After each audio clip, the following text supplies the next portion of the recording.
Hey everybody, Dr. Greco here. Welcome to Ministry Minute. We've been talking about authority, and we've said that we've got to know that God's got authority in our lives, and we've got to take steps to actually live and live out our faith like He has authority. And then we said that our authority in other people's lives generally comes from below, not from above. Above is a worldly concept. Below is a biblical concept. But today I want to talk about spiritual authority. In Matthew chapter 10, it says, Jesus called his 12 disciples to him and gave them authority to drive out impure spirits and to heal every disease and sickness. Now, I don't know about you, but I would like some of that authority, wouldn't you?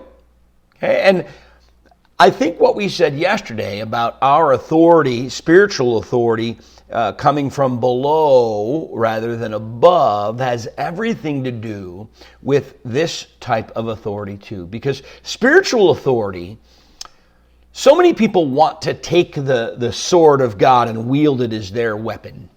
But that's not a biblical concept in terms of the power and the authority that is in us in the Holy Spirit. In fact, I believe that the scriptures teach in this very passage, the whole purpose that Jesus sent them out was, first of all, that they realized that He was the one giving them authority. It says Jesus gave them authority. Authority comes from Jesus. Okay? We don't have it. The Holy Spirit in us has it. It's not ours to begin with. Okay? The second thing that we need to realize is that it's for Jesus.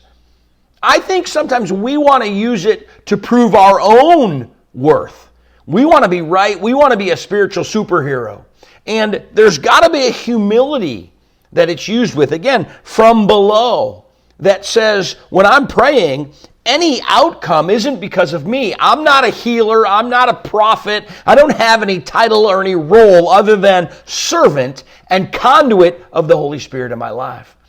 And if our priorities are kingdom and not self, this is kind of back to the beginning of this discussion with who has authority. I believe then we begin to see these things happen.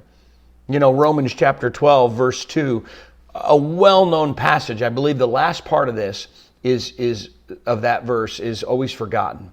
It says, if you're transformed, be transformed by the renewing of your mind. We all know that. I got to turn into be like Jesus. It says, then you'll know His will, His good, pleasing, and perfect will. The more you put the kingdom first, God's will first, the more authority that God has in your lives, the more you're supporting people and building up the kingdom from below, the more authority you have, both knowing His will and knowing His purposes. So, spiritual authority comes from having Jesus in charge, having His priorities, and letting Him use you as He sees fit. We'll see you tomorrow for another Ministry in a Minute.